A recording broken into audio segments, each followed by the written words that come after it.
Espero que anden bien todos.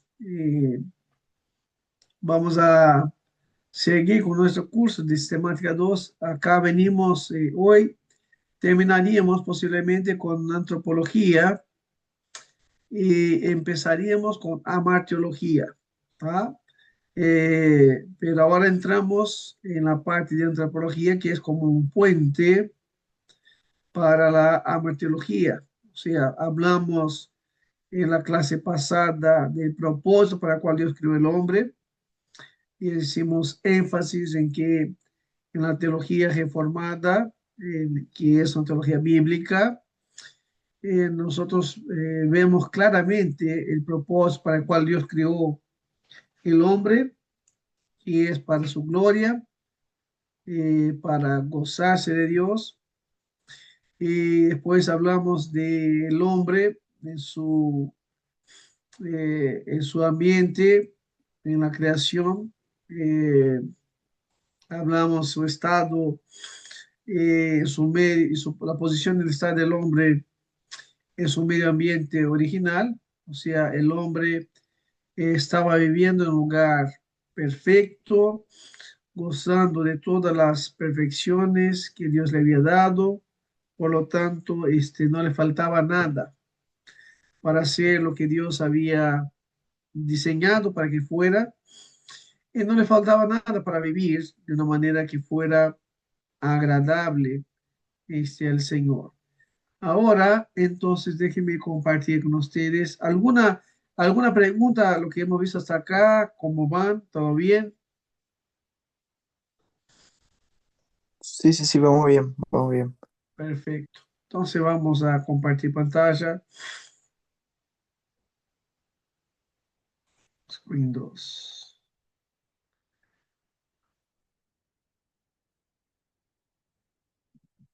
Bien, ahí la pueden visualizar, ¿verdad? Sí, yo veo bien. Perfecto. Vamos en eso. Vamos ahí entonces. Entonces, ahora, entonces estaríamos hablando de, eh, no, déjenme ver, up, acá.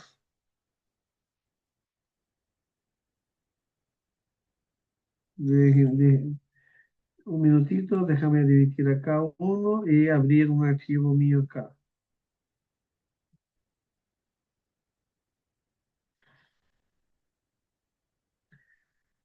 Bien, no, es acá, no, después.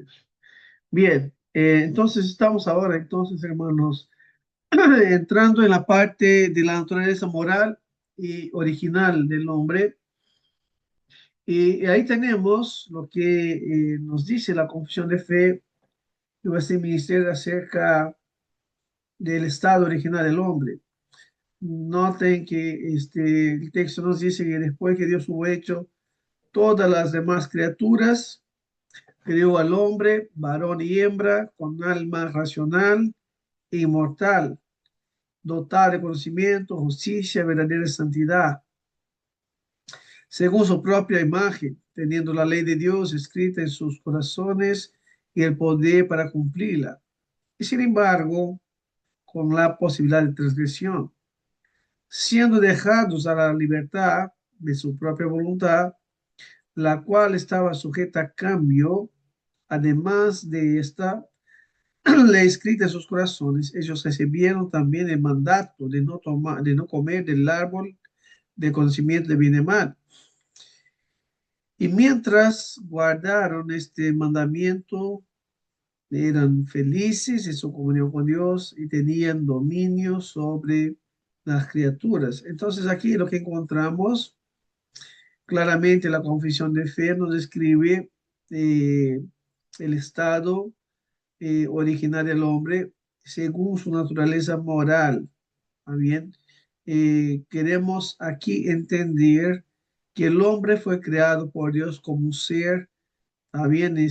Santo, sin ninguna inclinación hacia el mal, pero sí con inclinación hacia el bien, pero aún que siendo un ser santo, no era un ser confirmado todavía en una plenitud de santidad. Por eso la prueba, habrá una prueba moral. una prueba de fe. Y, y con una voluntad también para responder de manera positiva al mandamiento de Dios, pero también con una voluntad que podría desobedecer y actuar contrario a lo que Dios había establecido. El autor de Eclesiastes nos dice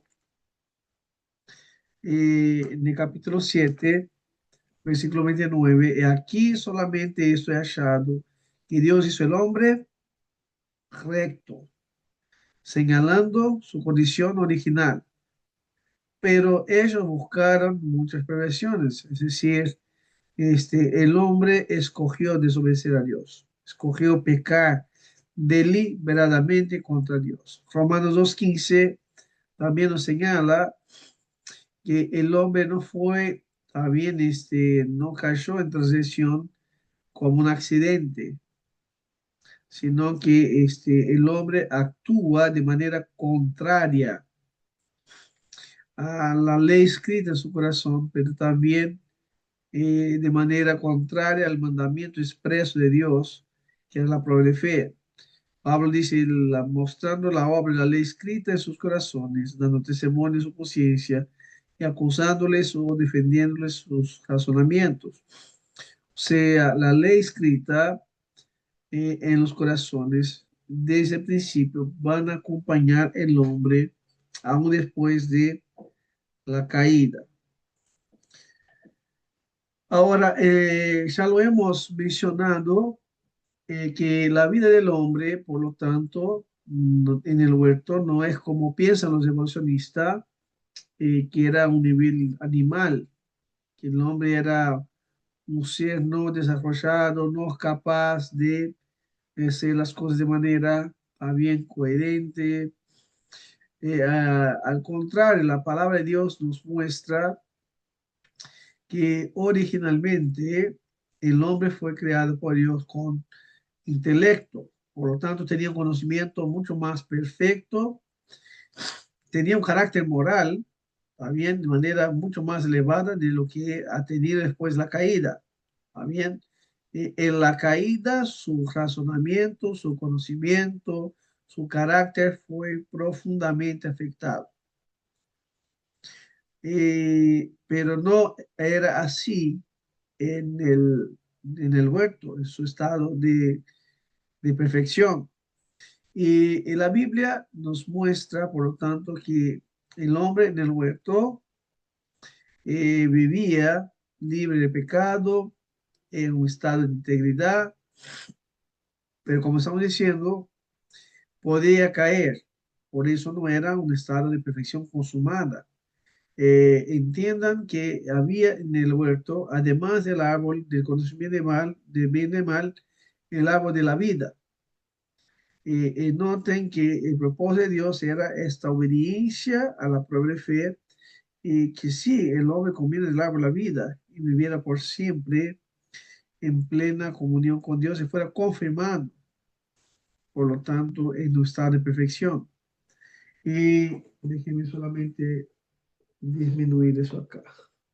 Dame un segundo. Epa, ahí va.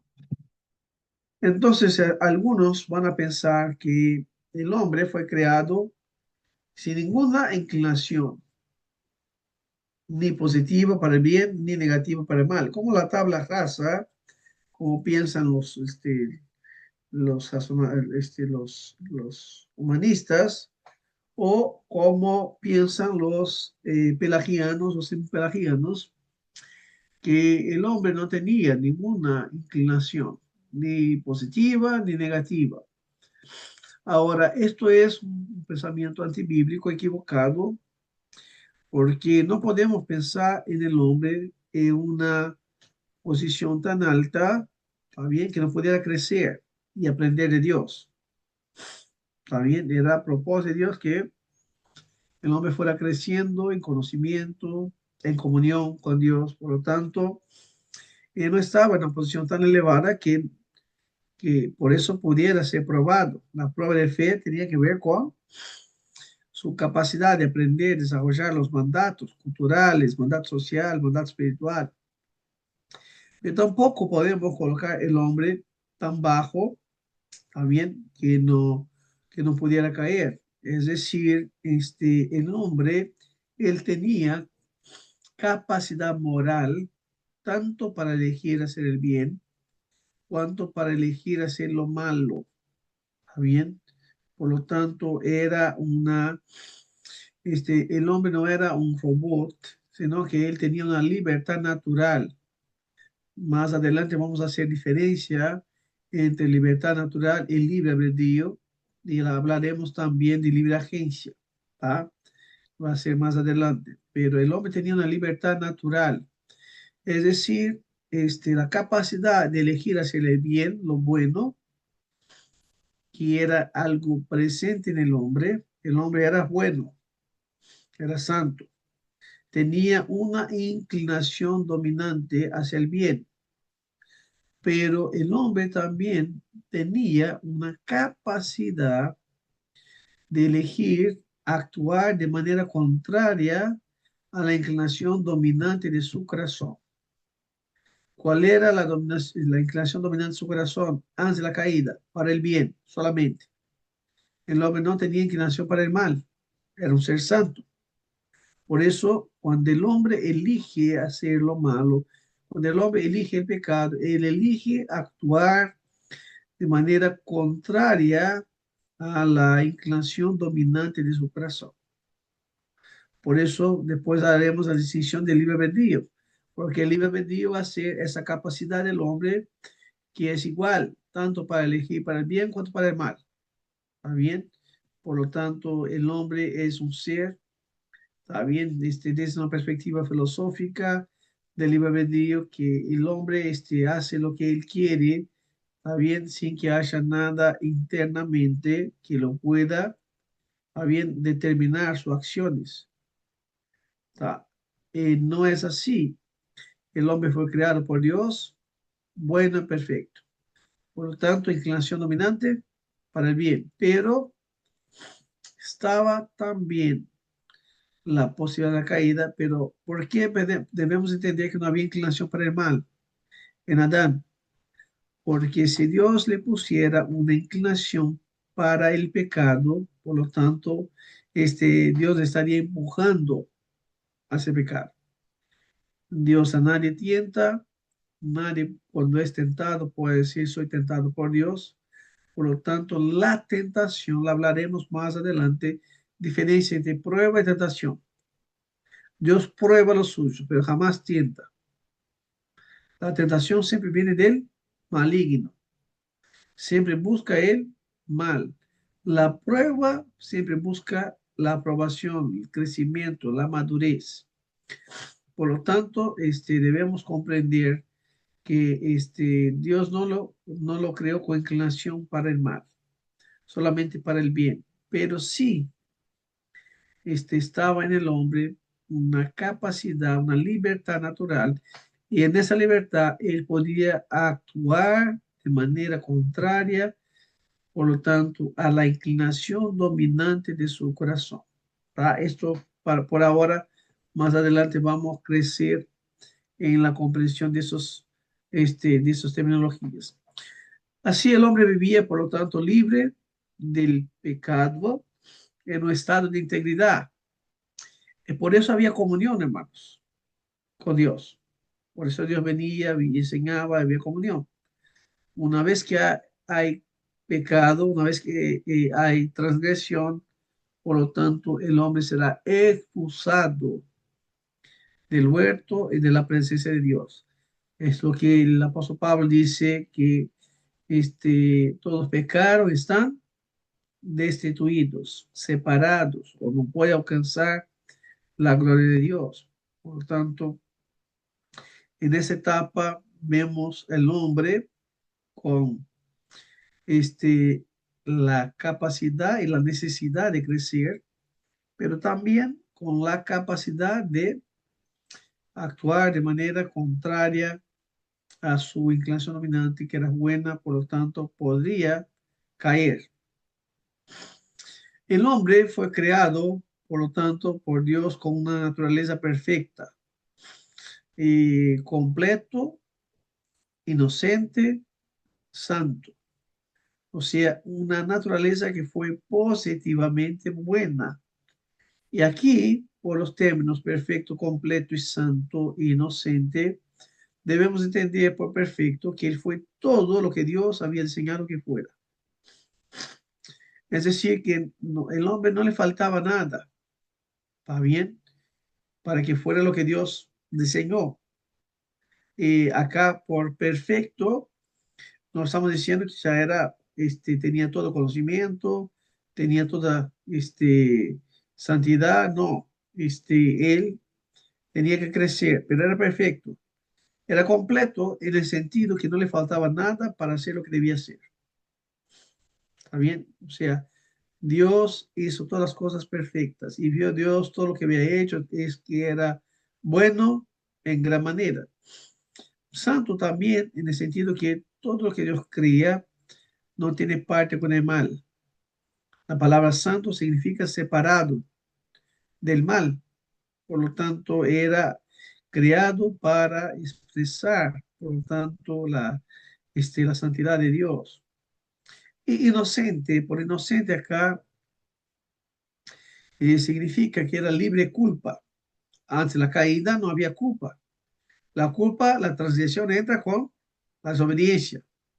Pero antes de la caída el hombre era inocente y la palabra inocente, por lo tanto, procede de latín, pero en español ella representa dos también palabras del latín. Innocence significa inculpabilidad, o sea, no tenía nada que le pesara en contra en su estado original.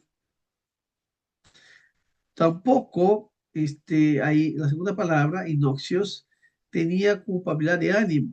Noten, hermanos, que el pecado, él tiene culpabilidad, ¿está bien? Tanto internamente, en la mente, en el corazón, cuanto en las acciones. Por lo tanto, Adán no tenía nada de pensamientos malos y no tenía ninguna acción pecaminosa, porque esas dos cosas caminan juntas, ¿está bien? El pecado, una vez que engendrado, da lugar al pecado y el pecado, una vez consumado, produce muerte, lo dice Santiago. Pero era inocente. Después de Adán, ya no hay más inocente entre los hijos de Adán. Jesucristo era inocente, ¿está bien? Pero todos los hijos de Adán nacen en pecado. Y eso vamos a tratar en la martiología.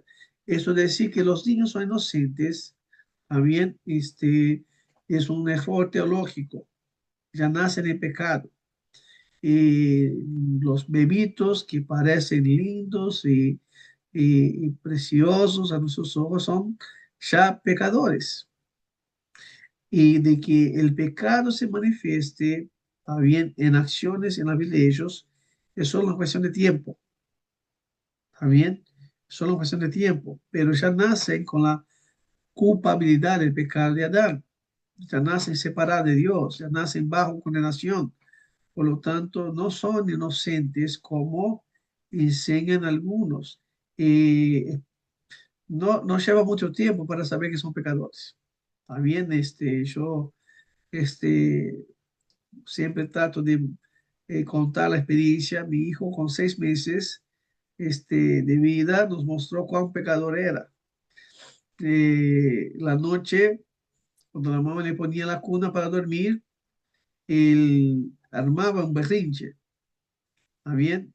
Entonces la mamá iba y veía si estaba limpio, ya le había dado la leche, ¿está bien? El pecho, no había ningún insecto, no había nada, ¿está bien? Entonces cuando llegaba, lo ponía en el cuarto, en la cuna, apagaba la luz, el berrinche. Ella volvía para chequear todo, prendía la luz, se paraba en una sonrisa, ¿está bien? Entonces, y esto varias veces en la noche. Entonces, yo fui con 2 deditos. en la colita, sí, pa. Durmió que una belleza. Nunca más hizo problema. ¿Está bien? Y después fue creciendo. ¿Está bien? Y con un año le decía, no haga, no, y te miraba y te probaba. ¿Está bien? Entonces, hermanos, a los niños no hay que enseñarles a pecar. Ellos nacen pecadores.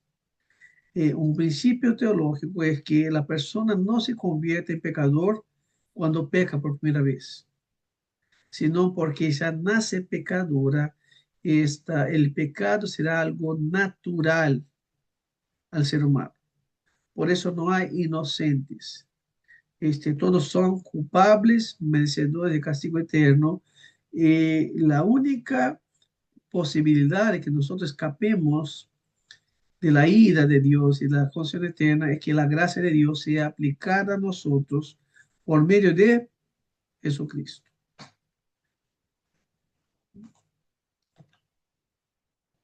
Espera que no. Opa, ahí va. Por lo tanto, el hombre, Adán y Eva, en cuanto a su naturaleza moral en la creación, entendemos que ellos fueron creados a la imagen y semejanza, con la semejanza de Dios. Por lo tanto, eso incluye una naturaleza moral. Todo, todo ser humano tiene que responder delante de Dios, moralmente. ¿Está bien? Por eso Dios nos trata como seres morales. Es decir, tendremos que dar respuesta a Dios por el bueno o lo malo que hacemos. Esto se aplica a todo ser humano. Y Dios, cuando lo creó, Dios dijo que toda la creación, incluso al hombre y la mujer, estaban adentro de buena en gran manera. O sea, esto también se aplica a la naturaleza moral, porque el hombre es un ser moral. Dios hizo el hombre recto, pero él buscó transgresiones. Y aquí, por lo tanto, entendemos que Dios siempre trata con el hombre como un ser moral y responsable por hacer el bien. Esto es, Dios creó el hombre para hacer lo bueno, hacer lo recto. Por lo tanto, el hombre es responsable por eso y tendrá que rendir cuentas a Dios. Por lo tanto, en su estado, a bien de perfección en el huerto, el hombre vivía libre de pecado en un estado de integridad, habían siendo, por lo tanto, todo lo que Dios hizo que fuera y pudiendo hacer todo lo que Dios le había designado que hiciera. Ahora no era un estado de perfección consumada e inmutable. Es decir, el hombre podía crecer, pero también podía caer en transgresión. Por eso necesitaba ahí ser puesto a prueba. Entonces, hablamos entonces de el hombre siendo probado. Cuando nosotros encontramos en Génesis que Dios prueba al hombre diciendo de todo árbol del huerto podrás comer libremente, pero del árbol del conocimiento de bien y de mal, de ese no comerás, porque en el día que comas ciertamente morirás. Esto se trata de una prueba de fe. Llamamos a eso también de mandato espiritual. Dios está probando el hombre en su confianza, en su obediencia, en su sumisión a Dios. Por lo tanto, si el hombre obedece a Dios, confía en Dios, el hombre vivirá. Si el hombre desobedece a Dios y come del árbol de conocimiento del mal, morirás. Por lo tanto, este es un principio presente, en Dios con su relación con los hombres, que Dios siempre pone a prueba a los hombres, tratando entonces a menudo, la fe de los suyos. Por lo tanto, nuestra fe, ella se manifiesta en medio de las pruebas. ¿Está bien? Y eso no ha cambiado. ¿Está bien? Y nosotros seguimos siendo probados por Dios en nuestro caminar con Él. Por eso la Biblia trata la palabra obediencia y la palabra fe como sinónimos. Y la fe y la obediencia cobran vida en nosotros en medio de las pruebas o no. También nosotros podemos mostrar que nosotros no confiamos plenamente en Dios y que no le obedecemos cuando nosotros no actuamos conforme a los mandamientos de Dios. Jesús dice, el que me ama, ¿qué hace? Me obedece. Por lo tanto, vemos, por ejemplo, en Abraham, que Dios probó a Abraham. Dios le había prometido darle a Abraham un hijo y Dios le dio el hijo por medio de, por Sara.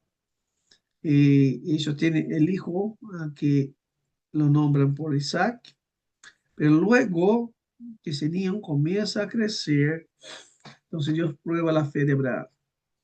Y Dios le ordena que le llevara a un monte y que allí lo sacrificara. Y es interesante que en el capítulo 22 vemos que Abraham sale de mañana, bien temprano, lleva a Isaac, lleva la leña, lleva el fuego, lleva el cuchillo y algunos siervos. Y después de un terminado tramo del camino, él va solamente con Isaac y la leña y el fuego y el cuchillo. Y ya sabemos la historia que Isaac le pregunta al Señor, al Padre, ¿no? Tenemos acá la leña, el fuego, el cuchillo, pero ¿dónde está el animal? ¿Dónde está el cordero? Y entonces Abraham, si Dios va a proveer el cordero para sí. Y es justamente lo que sucede cuando Abraham, después de haber atado al hijo, colocado sobre la leña, sobre el altar, Dios le dice, no lo hagas. Ahora sé que me temes. Entonces el texto está todo el tiempo mostrando la relación de la prueba y la fe, la obediencia. Y noten que la palabra de Dios nos va a mostrar, por lo tanto, ese aspecto de la prueba de fe constantemente como una norma subrayada por Dios. Es por eso que Pedro, hablando a los cristianos, dice, no extrañe que ustedes sean probados como en un fuego, porque la fe, y Santiago dice lo mismo, ustedes no ves probada,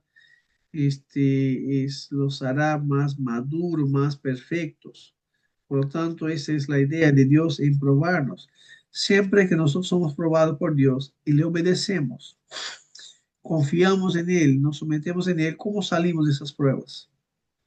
Más fortalecidos, más maduros. Y ese es el propósito de la prueba.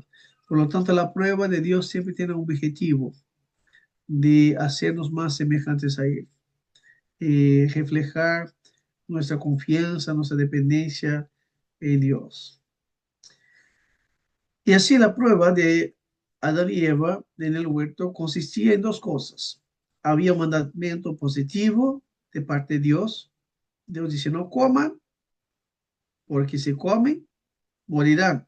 Por lo tanto, Dios está hablando que la desobediencia a Dios trae consecuencias. Pero había también una tentación presentada por un espíritu maligno. Satanás, por lo tanto, representado por la serpiente, es el que viene y presenta la tentación. Por lo tanto, Satanás viene y ¿cuál es lo que Satanás le dice? ¿Qué es lo que Dios dijo?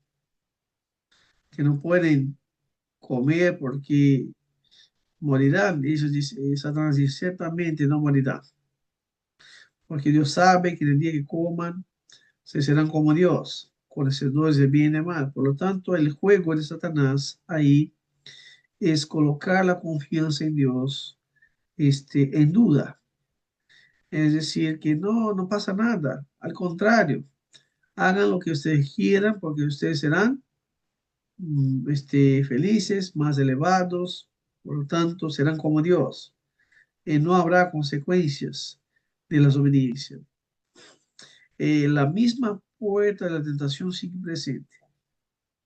En los cristianos, en sus luchas, muchas veces dicen, no, pero solo esa vez, no va a pasar nada. Entonces lo hacen. Entonces comienzan a tergiversar la palabra de Dios y comienzan a buscar a bien medios para justificar su pecado. Pero la Biblia es clara, la paga del pecado es muerte. Por lo tanto, no hay cómo desobedecer a Dios, no hay cómo andar de manera contraria a los principios de Dios y poder ser feliz y ser pleno. Y el conocimiento que tuvo Adán, por lo tanto, referente al bien y el mal, hacia la tentación, tenía dos aspectos. Noten que el conocimiento de bien y de mal tiene un aspecto descriptivo, es decir, Adán sabía que obedeciendo a Dios viviría, desobedeciendo a Dios moriría. Por lo tanto, el conocimiento descriptivo. Adán no tenía que este, comer del árbol para entender las consecuencias. ¿Está bien? Era suficiente. Es como si un padre le enseña a un niño, no le ponga el dedo en el enchufe porque si no vas a tomar un choque. Ese es un conocimiento descriptivo. ¿Está bien? El niño no tiene que poner el dedo en el enchufe para saber si es verdad o no. ¿Está bien? Si se lo hace, va a sufrir. ¿Está bien? Por eso el conocimiento descriptivo es un aspecto de la vida cristiana, donde nosotros somos instruidos constantemente en la palabra de Dios, en conocer su voluntad y hacer su voluntad, y sabiendo las consecuencias si nosotros no lo hacemos. El conocimiento experimental es este conocimiento que uno también lo va a poner en prueba. ¿Está bien? El bien y el mal también está ahí. Y la obediencia lo llevaría a crecimiento, a fortalecimiento, la desobediencia a la muerte. Por lo tanto, el conocimiento tiene esos dos aspectos del conocimiento moral, tanto descriptivo cuanto el experimental. Por ejemplo, hermano, Jesús fue tentado en el desierto, ¿verdad? Y Jesús no tenía que pecar para entender que el pecado era malo. ¿Está bien? Él conocía el mal. ¿Está bien? Por eso Dios es conocedor del bien y mal. Dios conoce el bien por hacerlo, por ser bueno. Y Dios conoce el malo por de haberlo decretado sin haberlo hecho, sin haber pecado jamás.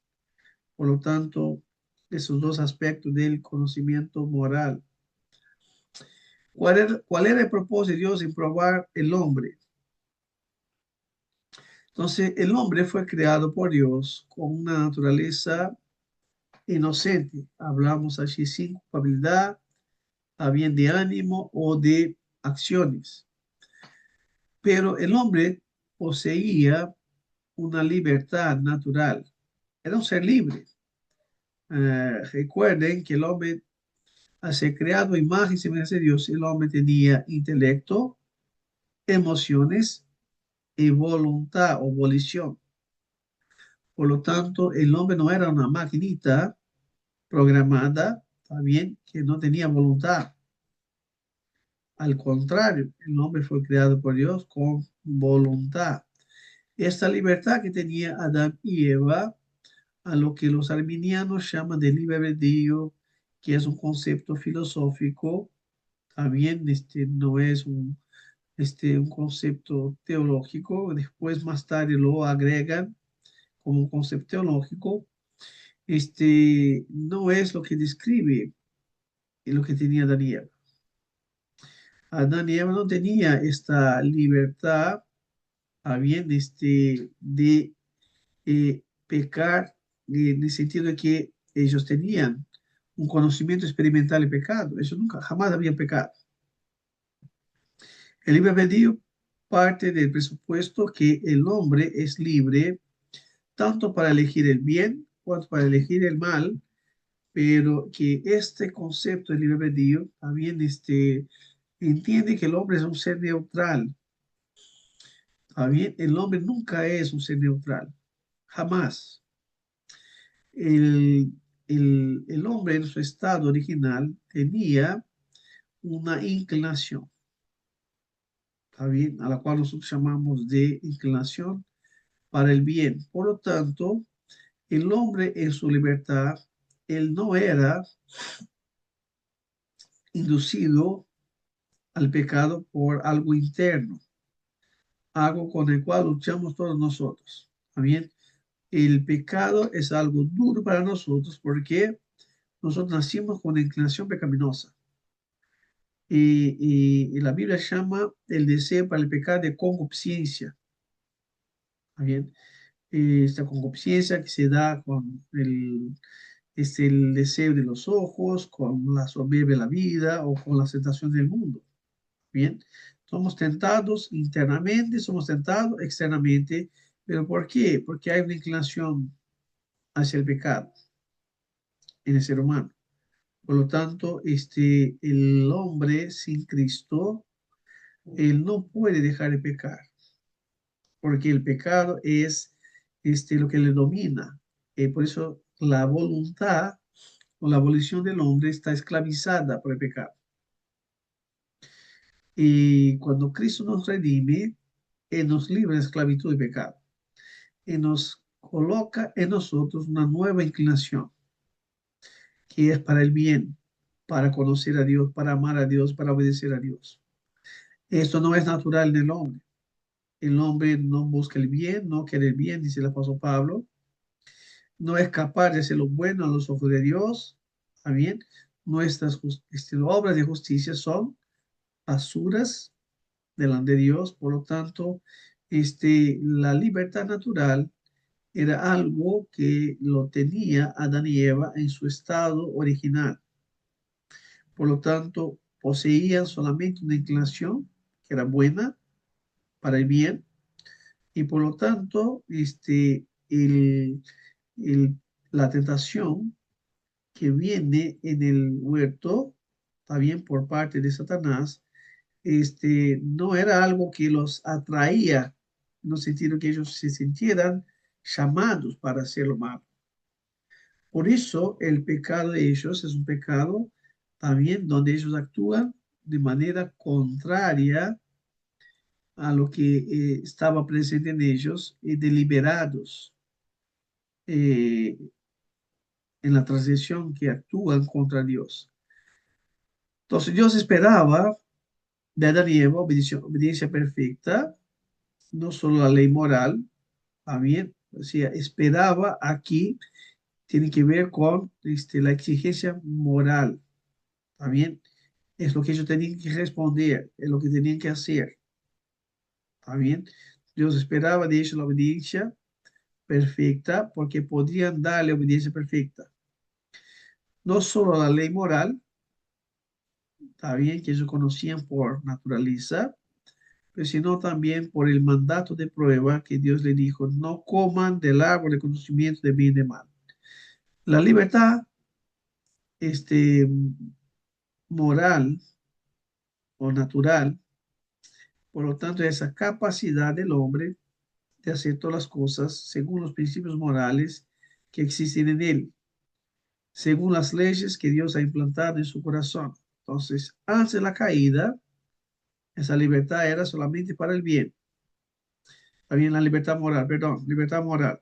La libertad natural también está ligada a la libertad moral independiente de su caída. O sea, no tiene relaciones con la caída. Mientras que la libertad moral, también después de su estado de caída, también está relacionada con la presencia de pecado que habita en nosotros. Es decir, el hombre siempre es capaz de actuar de acuerdo a su naturaleza, también llamada de libre agencia. O sea, es ahora esta capacidad del hombre de hacer también las cosas que quiere hacer, pero es siempre impelido, siempre impulsado por la inclinación dominante en su corazón. Vamos a pensar acá de manera, a ver si lo puedo ir aclarando. Libre agencia es esa capacidad de hacer lo que uno quiere. Por ejemplo, ahora los veo vestidos con ropas diferentes. Ustedes tuvieron la libertad de elegir esas ropas. ¿Está bien? eh, Eligieron el color, eligieron el formato, ¿está bien?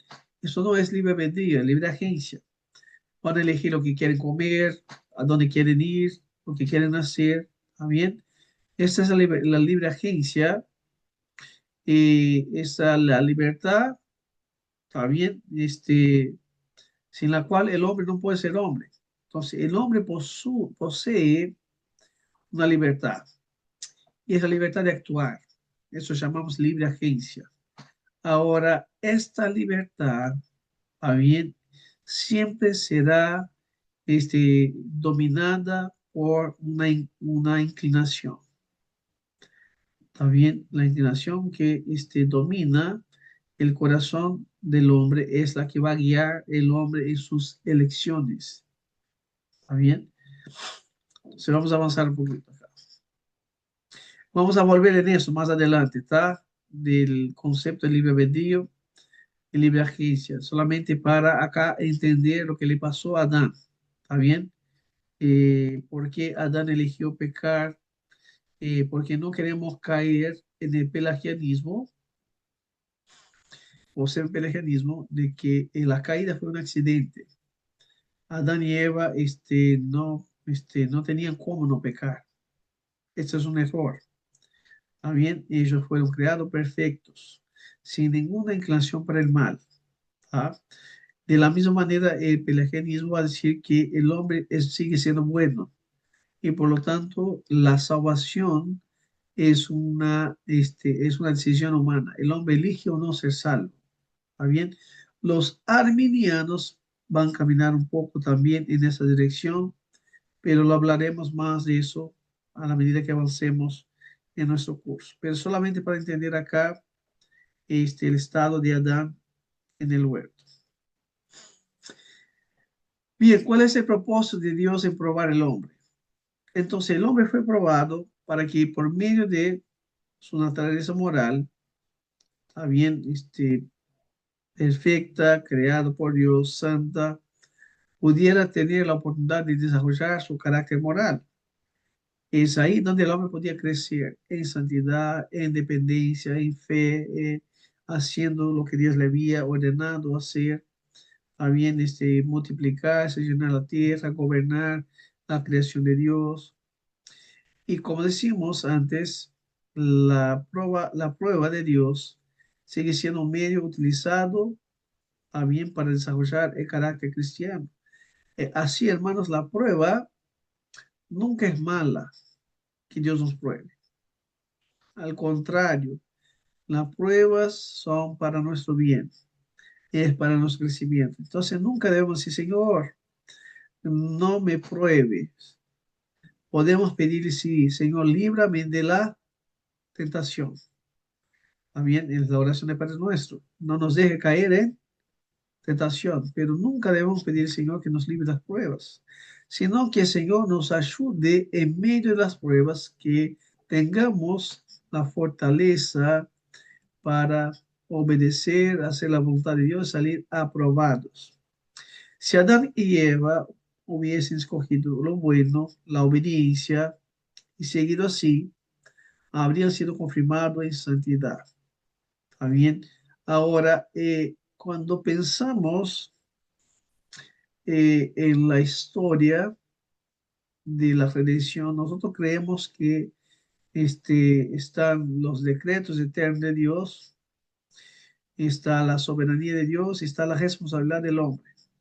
¿Está bien? Por lo tanto, Dios decretó todas las cosas, pero también Dios hace al hombre responsable. Por lo tanto, el decreto de Dios es lo que limita todo lo que sucede. ¿Está bien? Todo lo que sucede. Es solamente puede suceder por los decretos de Dios. Pero esto no elimina que los seres sean responsables por sus acciones. Por lo tanto, Satanás eh, pecó contra Dios porque él quiso. Adán y Eva van a pecar contra Dios porque eligieron pecar, pero solamente lo pudieron hacer porque estaba decretado. ¿Está bien? Ni una hoja, ¿está bien? Ni un pajarito muere, nada sucede, ni un cabello cae en la cabeza, si no es conforme a la voluntad de Dios. Y eso es importante entender porque en la historia, ¿está bien? No hay accidentes, no hay casualidad, ¿está bien? No hay, ¿está bien? Cosas fortuitas, las cosas caminan conforme los propósitos eternos de Dios. Es Dios quien conduce la historia. Es Dios quien gobierna todas las cosas. Por lo tanto, debemos entender que nada escapa al gobierno soberano de Dios, nada escapa a sus manos, nada le sorprende. Todo camina dentro de los propósitos eternos de Dios. Entonces, llegamos a la tentación. Entonces, la Biblia nos muestra que hay una tentación en el huerto. A bien Satanás le dice al hombre, no, ciertamente no morirán y coman tranquilos porque eso les hará bien. Por lo tanto, aquí debemos entender algo importante. La palabra tentación, está bien, en hebreo, en griego, está bien, ahí tenemos, es la misma palabra que tenemos para prueba, ¿ah? Eh, Déjenme ver si les puedo dar un ejemplo acá. Allá en Primera de Corintios, cuando nos dice, déjenme buscar acá en mi Biblia,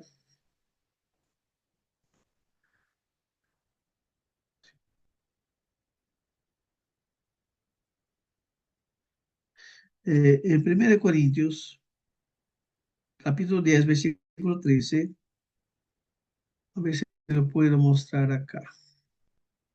Déjenme dejar de compartir acá y voy a compartir otra cosa.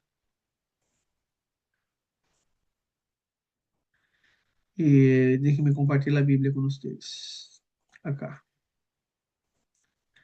Entonces, Primera Corintios, no sé, nos compartió.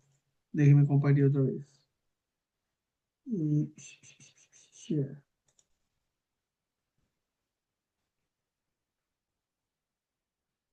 Ahí va. ¿Está bien? Ahí tenemos la Biblia. Vamos a Primera Corintios, eh, capítulo 10 versículo 13. ¿Está? Vamos acá, versículo 13. Miren acá nos dice, no os ha sobrevenido ninguna tentación. Algunas versiones, acá lo dice prueba. Déjame ver si acá lo puedo abrir. Ah, tentación, tentación, tentación, tentación, tentación. Acá lo tengo, pero hay algunas versiones que van a tener prueba. Todavía nos ha sobrevenido ninguna prueba que no sea común a los hombres, pero fiel es Dios, que no permitirá que seáis tentados más allá de lo que podéis soportar. Ahora, déjenme mostrar acá la palabra tentación acá. Déjenme poner acá en griego. ¿Está bien? Miren acá a la derecha, es peirasmos. ¿Está bien? En griego. ¿Está bien? Lo pueden visualizar a la derecha. ¿Está? Acá, déjenme sostener. Acá. ¿Está bien? Perasmos, ¿está bien? Y la tentación es esta idea de inducir al pecado. Ahora déjenme buscar acá la palabra prueba para mostrarles. Déjame ver acá si...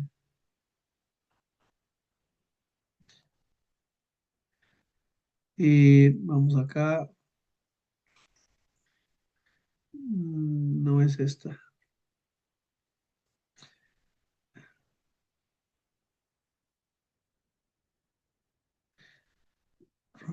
Testing. Acá es otra. Vamos a pasar acá, ya vuelvo acá. Vamos a volver acá. Entonces, la palabra, vamos a ver el texto acá. Déjeme, déjeme volver acá. Vamos a aclarar eso acá. Entonces, la palabra tentación en hebreo es nasa o nahan y en griego es peirazo, el verbo, y peirasmo, el sustantivo. Entonces aquí vemos en Santiago 1, 13 y 15 nos va a decir que nadie cuando sea tentado diga soy tentado por Dios, porque Dios no puede ser tentado por el mal y él mismo no tienta a nadie, sino cada uno es tentado cuando es llevado, seducido por su propia pasión. ¿Está bien? Podemos ahí mirar también Hebreos 11, 17.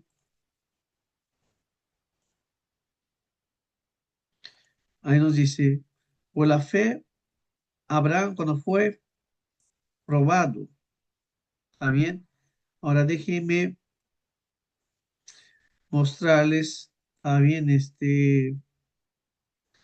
Que la palabra probado es la misma en, en griego usada, ¿está bien? Para mostrar prueba. Déjenme volver acá. Es esta, creo. Sí.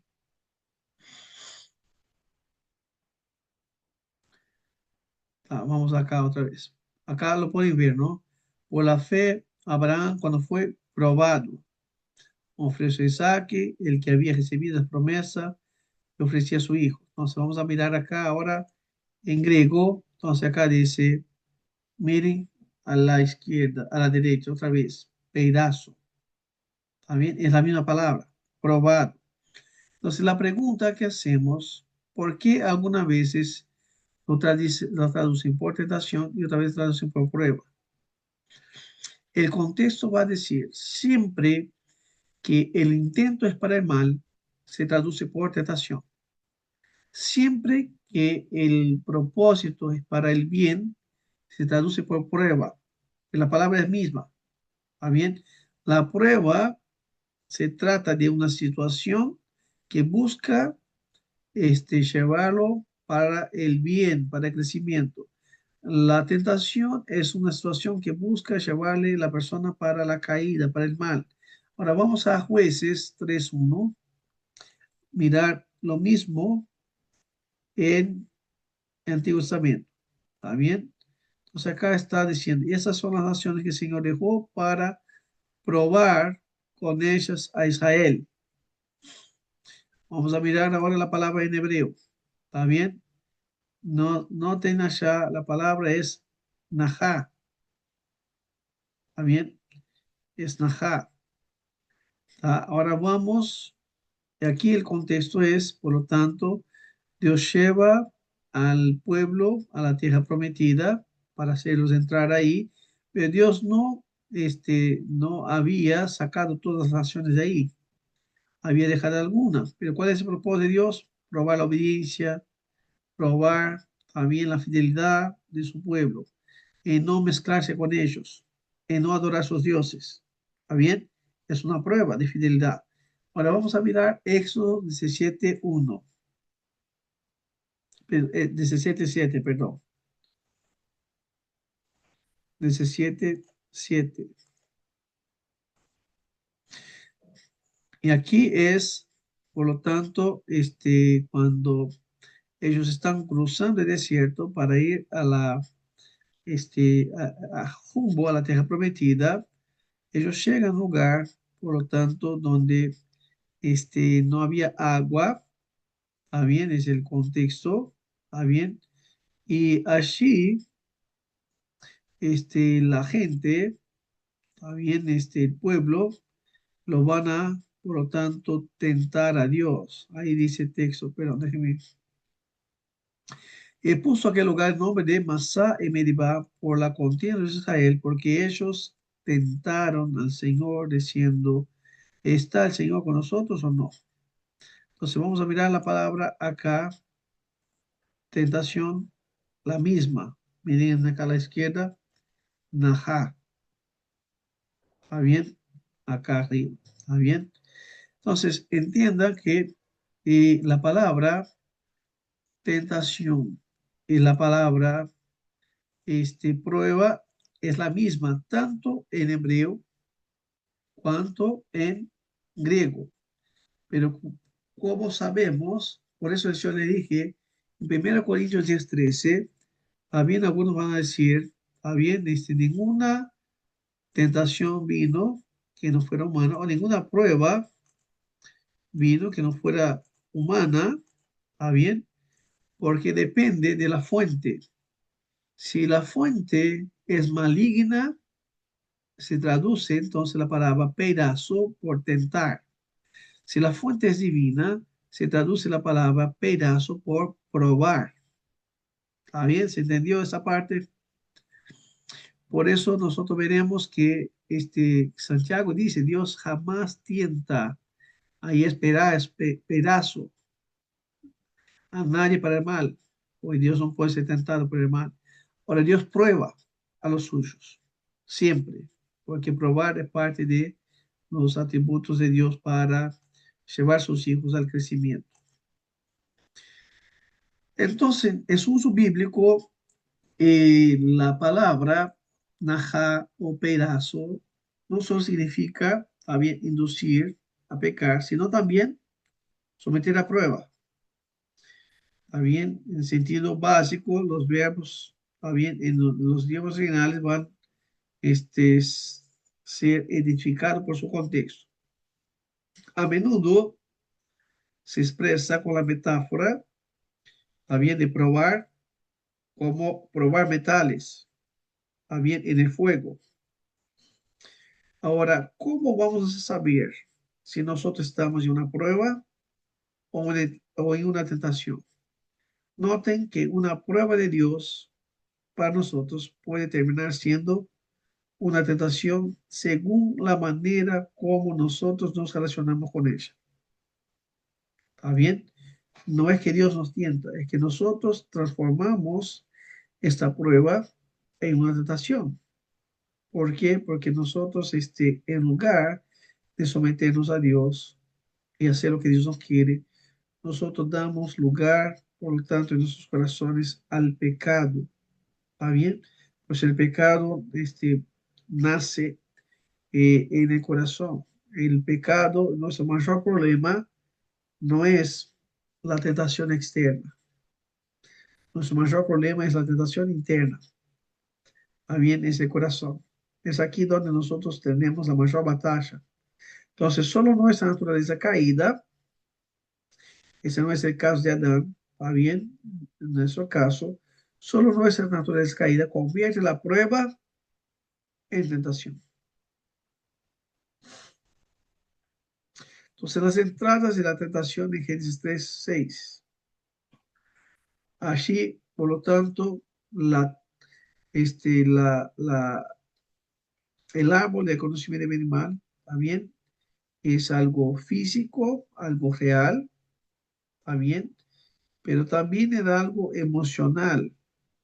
Mira que se le pintó como algo también mucho mejor o superior de lo que había en el huerto. Si ustedes vuelven al texto del capítulo 2, verán que todos los árboles del huerto eran buenos a la vista y agradables para comer.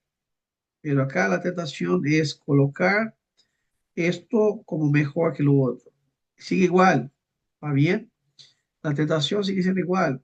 Y que la vida del mundo es mejor que la vida con Dios. ¿Va bien?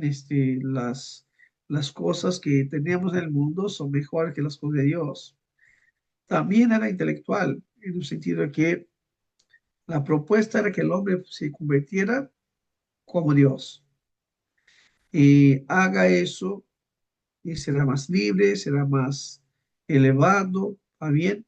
Este concepto, ¿va bien? De la raíz del pecado, ¿va bien? Que trabaja con los ojos, con las emociones y con la mente, ¿va bien?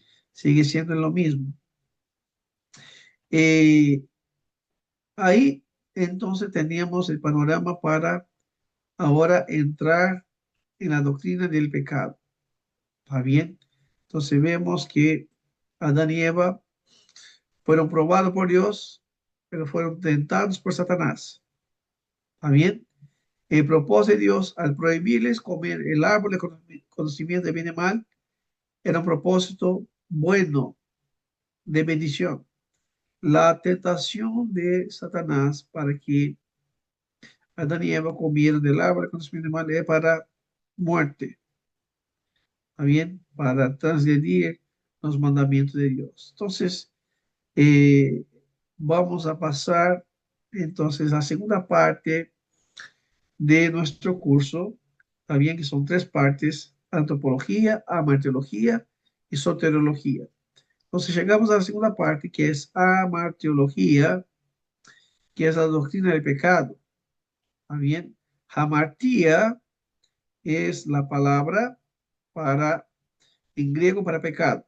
Elogía, por lo tanto, es el estudio de la doctrina del pecado. Y aquí nosotros entonces queremos comprender bíblicamente qué es el pecado, cómo el pecado entró en el mundo, cuáles son los efectos del pecado, ¿va bien? Y cómo el pecado lleva el hombre en una condición, ¿va bien? Y que él no puede, ¿va bien? Recuperarse por sí mismo. Entonces, aquí vemos que nos contesta: ¿es el hombre bueno en el fondo? ¿Es posible para el hombre vivir sin pecar? ¿En qué forma afectó la humanidad el pecado de Adán? ¿Acaso hace Dios responsable a una persona por el pecado de otro? ¿Cuál es la condición de todo hombre frente a la justicia de Dios? Entonces, aquí esta parte del curso nos ayudará a responder varias preguntas importantes. Entonces, la amartiología es esta parte de la teología sistemática donde nosotros estudiamos el pecado original, ¿está bien? Su origen, su naturaleza, sus efectos, su extensión, sus consecuencias, todo a la luz de escrituras. El estudio del pecado, por lo tanto, es conocido como amartiología debido a la palabra amartía, que es la palabra, o hamartía, que es la palabra para pecado, y la palabra logía, que es la palabra estudio. Varios términos, conceptos relacionados indican, por lo tanto, que el pecado es una regla compleja y polifacética. O sea, el pecado está presente en el mundo y el pecado se manifiesta con varias caras, también de varias maneras. En hebreo, la palabra pecado es hatá, y se traduce también a menudo pecar o pecado, que es la misma palabra usada para errar el blanco. ¿Bien? ¿Qué es el pecado? También es errar el blanco o es transgredir la ley de Dios, traspasar los límites. Proverbios 9:2 declara que aquel que se apresura con los pies peca. La palabra así, por lo tanto, en hebreo es hatá. Y ese término, por lo tanto, está relacionando directamente con el supar en el idioma griego, que es hamartía. Por lo tanto, en su forma verbal, Hamartano significa lo mismo que jatá, no dar en el blanco, es errar, estar equivocado. Y esa forma verbal, por lo tanto, la encontramos en Romanos 3:23, cuando nos dice, porque todos hamartano pecaron, están destituidos de la gloria de Dios. Entonces, existen diversos términos griegos para el pecado en el Nuevo Testamento, palabras como adikia, que es la palabra contraria a la justicia. Dikaios es la palabra justicia. Adikia, que es el prefijo a, ¿está bien? En griego es negativo, no justicia, o que sería lo mismo que impiedad o injusticia, ¿está bien? Por lo tanto, la no justicia es pecado, ¿está bien? Por eso entonces cuando encontramos la palabra adikia, ¿está bien? Es una referencia al pecado, pero traduciéndose por impiedad o injusticia. Y porque la ira de Dios se manifiesta en esos cielos por causa de la injusticia del hombre, por causa del pecado del hombre. ¿Está bien? Dios está airado también en contra del pecado. Pablo también aludió a ciertas personas que no creyeron la verdad, sino que ellas se complacieron en la justicia. ¿Está bien? Entonces, aquí se complacieron con el pecado. ¿Está bien? Otra manera de decir. ¿Ah? También tenemos el término planao, que hace hincapié en vagar o desviarse o descarriarse. Es otra terminología para hablar del pecado. Y tenemos aún anomía, también que significa iniquidad, ilegalidad, ¿está bien? La palabra nomos, el ley, ¿está bien? En el griego, ¿está bien? Entonces, cuando tenemos el prefijo anomía, ¿está bien? Es sin ley, ¿está bien? Es la idea de alguien que está andando, ¿está bien? Rechazando la ley de Dios. Entonces, primera de Juan 3:4 dice, el pecado es la anomía, o sea, el pecado es la infracción de la ley de Dios. Agustín de Hipona, él afirmó que la soberbia es el corazón del pecado, porque es el motivo subyacente al intento del hombre de vivir su vida en el poder de sí mismo. Por lo tanto, el pecado tiene raíces, que es la soberbia, el orgullo, la arrogancia. Bien, cuando Adán y Eva pecaron, por lo tanto, introducen bien en todos sus descendientes esta arrogancia, esta soberbia que se manifiesta bien de diferentes facetas del pecado. Nuestro problema de fondo, bien, con nuestro pecado es esta soberbia, esta arrogancia, donde nosotros pensamos que podemos pecharle a Dios, a bien afrontarle a Dios como si nosotros tuviéramos una posición de afrontarlo. Y no entendemos que no somos nada, que somos miserables, pobres, ciegos, desnudos y carentes de la gracia y misericordia de Dios. Pero nuestra soberbia nos hace también levantar la cabeza, levantar el dedo, llenar el pecho de aire para afrontar el Señor soberano del universo y creador de todas las cosas. Esa es la raíz de todo este pecado. Así el pecado debe entenderse desde un punto de vista teocéntrico, ¿está bien? Nosotros debemos entender el pecado como Dios lo identifica. No somos nosotros eh, quienes definimos pecado. Ese es el mundo, está bien, y el mundo sin Dios trata de definir, está bien, el pecado como una equivocación menor. De hecho, la palabra pecado es ofensivo en el mundo. ¿Está bien?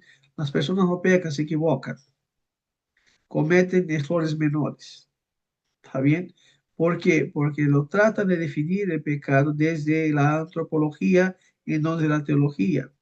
Por lo tanto, el pecado solamente puede ser definido por un ser santo que es afrontado en su santidad. En esencia, el pecado es una violación, ¿está bien?, de la relación creador y criatura.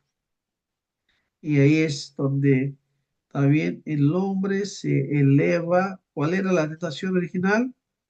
Ser igual a Dios. Coman y ciertamente en el día que coman serán como Dios. Y esa es la relación de violación. El hombre se cree su propio Dios. Y el hombre solo existe, como nosotros vimos, porque Dios lo creó. Y por lo tanto, como siendo criatura de Dios, está obligado en todos los sentidos a someterse a su creador. Ahora, ¿qué hace el pecado? El pecado hace que el hombre quiera asumir el papel de Dios. Es como el hombre le dice a Dios, salí del trono que me siento yo. Ese lugar es mío. ¿Está bien? Y por lo tanto, el hombre declara su autonomía como si él pudiera vivir independiente o desconectado de Dios, sin rendirle cuenta moralmente. ¿Está bien? Ese es el gran problema de la humanidad, pensar que ellos, ¿está bien?, ellos pueden llevar sus vidas sin someterse, sin rendirle cuenta a su creador. Por lo tanto, la visión más global de la fuente del pecado también es la incredulidad, porque la incredulidad, por lo tanto, es lo que lleva el hombre a la autonomía. Por lo tanto, lo que nos hace someternos y humillarnos delante de Dios, reconociendo que nosotros somos criaturas indignas, merecedoras de la condenación, pero que somos inmensamente agradecidos por su gracia y misericordia, es la fe. También Dios nos da nueva vida, nos regenera, nos da fe para entender, para creer, es humillarnos delante de Dios en humillación. Así, de los 66 libros de la Biblia, también tenemos 1189 capítulos, también, de la Biblia. Y son dos libros y cuatro capítulos no mencionan el pecado o a los pecadores en tal estado.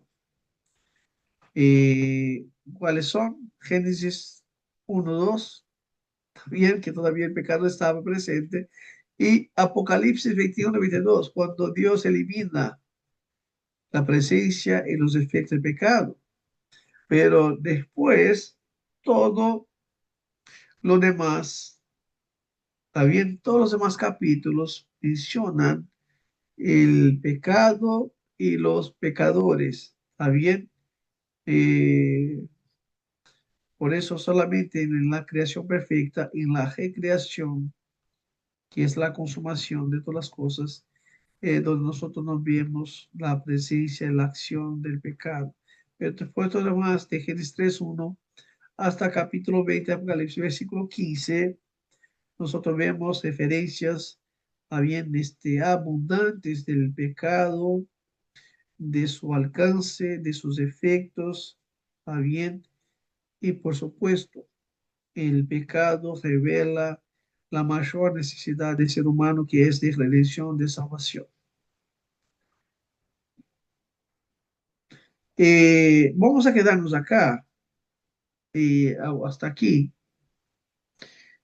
Eh, Déjenme decirles también, ¿tá?, lo que dijo Pastor Marcos en la clase pasada, se aplica también a mí. Yo voy a estar de viaje el lunes, también salgo otra vez, pero ahora voy a descansar una semana. Después, la otra semana, estoy con reunión con todos los misioneros nuestros acá del Cono Sur, Argentina, Paraguay, Chile, Uruguay. Nos llevamos todos los misioneros de los campos, así que no extrañe, no es el rapto, todavía no es el rapto, y ustedes se quedaron, todavía estábamos teniendo un tiempo de orientar nuestros misioneros y poder orar y pensar un poquito mejor cómo trabajar en unidad y para fortalecer el trabajo presbiteriano reformado en el Cono Sur. Entonces tenemos que llevar a los misioneros por una semana y tener un tiempo de orar juntos y pensar algunas cosas juntas. Así que oren por nosotros. Entonces, pero después el 1 de octubre también volvemos. Si yo logro grabar por lo menos una clase para adelantar nuestro material, yo subo esa clase en el grupo y usted visualiza, ¿está bien? Pero también puede adelantar sus lecturas, ¿está bien? Pueden adelantar sus monografías, ¿está bien? En estas dos clases, ya que posiblemente no vamos a tener clase presencial, eso no, ¿está bien? Entonces usen ese tiempo para ese propósito. ¿Está bien? ¿Algún comentario, alguna pregunta?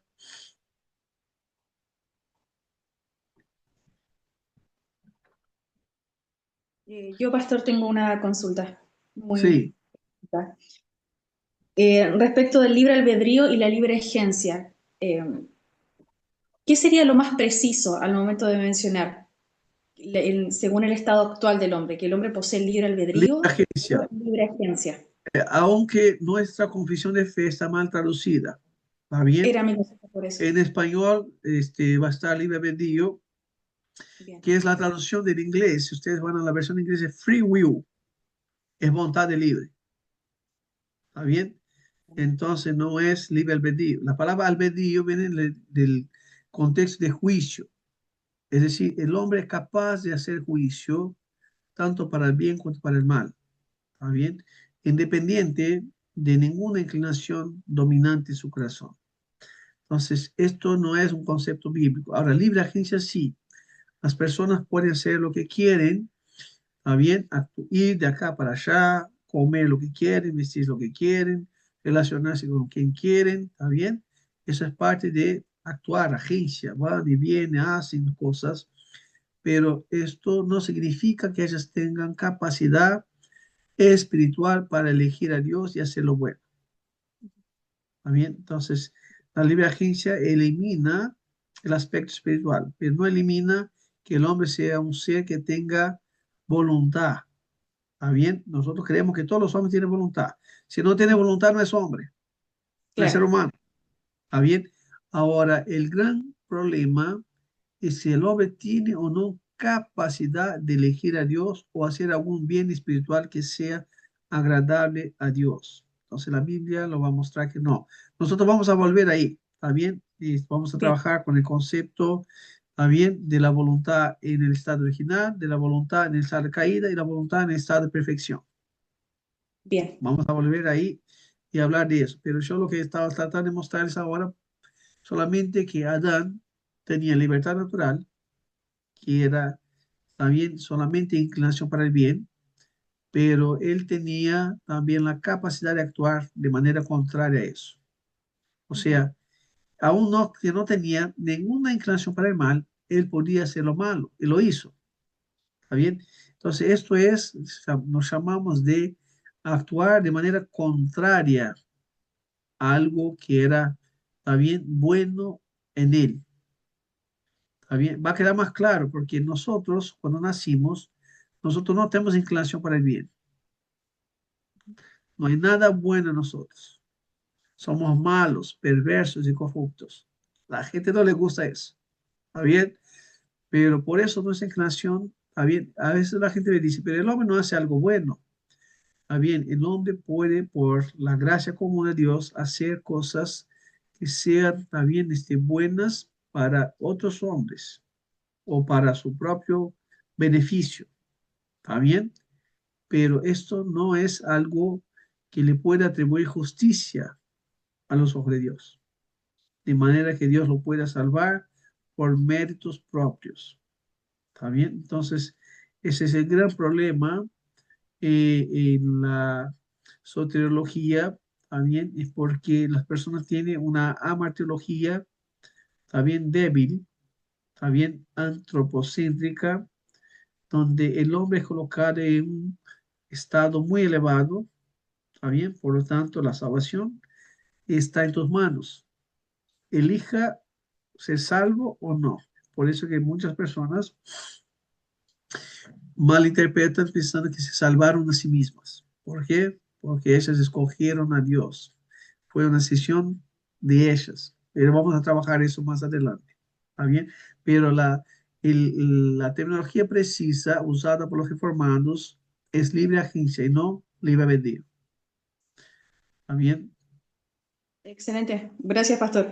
Y disculpe, y respecto de lo mismo, buscando como esta precisión del lenguaje, cuando usted presenta estos dos aspectos, por un lado la soberanía de Dios y por otro lado la responsabilidad del hombre, Ajá. ambas pueden convivir.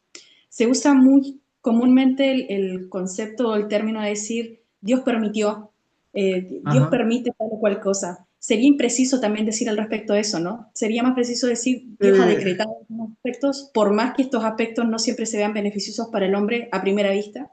sí, lo podemos decir que hay un permiso de Dios en sus decretos. ¿Está bien? Por ejemplo, vamos a pensar acá. La voluntad de Dios está la voluntad decretiva, que es lo que va a pasar sí o sí. Está la voluntad permisiva, de que Dios dice, por ejemplo, no mentirás, pero Dios permite que nosotros quebrantemos su ley y mintamos, ¿cierto? Entonces, eso es permisivo, pero cuando decimos voluntad permisiva, no es que haya aprobación de Dios en que lo hagamos. ¿Está bien? Sino que Dios es parte de su decreto también, pero en su decreto muestra que cuando nosotros hacemos también lo que es contrario a lo que Él ha establecido, revela nuestros corazones y trae sobre nosotros la condenación que merecemos. Entonces, cuando decimos, porque a veces cuando la gente dice, pero Dios permitió, es como que Dios es el responsable por mi pecado y yo no soy moralmente responsable. Entonces, la responsabilidad moral del hombre también camina, también lado a lado con los decretos de Dios, donde hay cosas que el hombre no lo puede impedir, no lo puede dejar de hacer, porque está decretado. Pero hay cosas que es parte de decreto de Dios, pero en ese aspecto de decreto de Dios está la permisividad en el sentido de que el hombre puede actuar de manera, a bien, de quebrantar la ley de Dios, los preceptos de Dios, es decir, la voluntad revelada. ¿A bien? La voluntad secreta de los decretos de Dios, hay muchas cosas que, ¿a bien? Por ejemplo, la salvación de los elegidos. Ninguno de ellos va a rechazar a Dios, porque el llamado de Dios es irresistible. ¿A bien? Entonces, pero creo que tocamos un poco de eso también más adelante. Hablamos de los tres aspectos de la voluntad de Dios: la voluntad decretiva, la voluntad permisiva y la voluntad de afecto. Por ejemplo, dice la Biblia que Dios no tiene placer en la muerte del impío, pero Dios lo condena. ¿Está bien? Entonces, pero creo que lo hablamos más adelante un poco sobre eso. Bien, Pero sí se puede decir, Dios permite, pero que esta permisión está condicionada a los decretos eternos de Dios. Y no está fuera o lejos de eso. ¿Ah? perfecto. Bien, Pero vamos entonces a no es hablar, impreciso usar ese término. En sí, estricto rigor, si se entiende de esta forma. sí, si Bueno, podemos decir que Dios permite, ¿está bien? Pero que no es un permiso ajeno a sus a los decretos. decretos eternos de Dios, ¿está bien? Entonces, un pajarito cae, un cabello cae, o muchos, ¿está bien? Porque es parte también de los decretos de Dios, no escapa, ¿está bien? A esto. Pablo iba a decir Gracias. Pastor, algo, sí, sí, sí, justamente una consulta para llegar a un nivel de precisión mayor. Cuando hablamos de todo tipo de pecado, maldad, ¿no? En el mundo, eso sería voluntad permisiva, ¿no? Porque En todo caso, si no fuera permisiva, Dios sería el autor, ¿no? Ajá, De ese mal, de ese pecado, si fuera sí, directamente un decreto del que no sea permisivo, ¿no? claro. Va de los dos lados, ¿no? Es un decreto, bien, permisivo, pero no es un decreto que le empuja al hombre a pecar, bien, Mm, pero que sí, permite que el hombre actúe según la condición interna dominante de su corazón, ¿está bien? O sea, bien, el hombre no podrá hacer diferente a menos que haya una intervención divina, claro, ¿está bien? Entonces, cuando Dios cambia el corazón, ¿está bien? Entonces habrá cambios de actitud, ¿está bien? También es parte del decreto de Dios. O sea, en suma, el decreto de Dios va de acá al final, pero ahí hay aspectos de cómo el decreto de Dios se revela a nosotros. Su voluntad decretiva, su voluntad previsiva, su voluntad de afecto. ¿Está bien? Que lo trataremos más adelante. Pero sí, el pecado tiene que ver con la voluntad previsiva de Dios, de que Dios bien, permita que el hombre haga lo que hace. O sea, no es algo contrario o que le escape las manos de Dios. Dios está soberanamente guiando todas las cosas, o sea, incluso usando el pecado para fines santos y buenos, que lo más también que nos llama la atención. Está bien que Dios no es el autor del pecado, y Dios no aprueba el pecado, pero Dios toma lo pecaminoso, está bien, muchas veces se lo convierte, está bien, en algo para el bien y para sus fines santos y gloriosos. Entonces, ahí habrá muchas cosas para pensar más adelante. Se empieza a enredar la cabeza. No, pero totalmente, pastor, gracias, gracias por la Está aclaración. bien. Sí, no, entramos en cosas, hermanos, profundas, que algunas cosas habrá respuestas claras y algunas cosas nos callamos. También decimos, Dios es Dios y Él hace lo que quiere. Esa es la soberanía. Él hace lo que quiere, cuando quiere, con quien quiere, como quiere, sin darle explicación a nadie. Por eso es Dios. ¿Está bien? Pero sí, ahí es el humano quiere elevarse a una posición y entender y explicar lo divino. Eso es imposible. ¿Está bien? Entonces, como Pablo va a decir en Romanos 9, ¿no? ¿Cómo puede el barro decirle el alfarero, ¿por qué hace esto? ¿Por qué me haces así? ¿Está bien? Es imposible. Entonces, el barro se somete al alfarero que hace lo que quiere, está bien como quiere, está bien, y no tiene que explicarle nada a nadie. Está bien, esa soberanía. Pero vamos, sí, a entrar en cosas más desafiadoras a medida ahora que avanzamos, pero teniendo presente eso, ¿no? Que es una construcción, la creación perfecta, santa, ¿está bien? Para glorificar a Dios, la caída, ¿está bien? Debajo del decreto de Dios, pero debajo de su permisión, ¿está bien? Para revelar su gloria, sus propósitos redentores y la redención que es el clímax de los propósitos de Dios en revelarnos a nosotros su gracia y misericordia. Bien, vamos a orar y pedir la bendición de Dios que pasamos 3 minutos. Voy a pedir a Marta que nos guíe en una oración, por favor. Señor, te agradecemos por este tiempo que tú nos traes acá a aprender más sobre ti, sobre tu palabra, sobre quién eres, Señor, y lo que deseas para nosotros. Gracias por la vida de nuestro pastor Rolim, porque se ha preparado para esto, porque tú le has dado sabiduría también para que pueda explicarnos esto, y porque tu Espíritu Santo, Señor, en nuestra vida también nos enseña, nos pone el deseo también de aprender más de ti, y tu gracia nos capacita para obedecer todo esto nuevo que estamos aprendiendo. Te pido esto, Señor, nos pueda llevar a amarte mucho más y mejor a ti, más a tu obra también, a los demás, a tu iglesia, y ponga en nosotros un deseo de vivir en santidad no como un peso, sino como un deseo de glorificarte, Señor, y de amarte. Gracias, Señor, por esta clase. Te pido que sea de bendición para quienes la escuchen luego y sea también de bendición para nuestra vida espiritual. Gracias por Amén. este tiempo. Acompáñanos, Señor, el resto de la noche y danos mucho más amor también por tu palabra. En nombre de Amén. Jesús.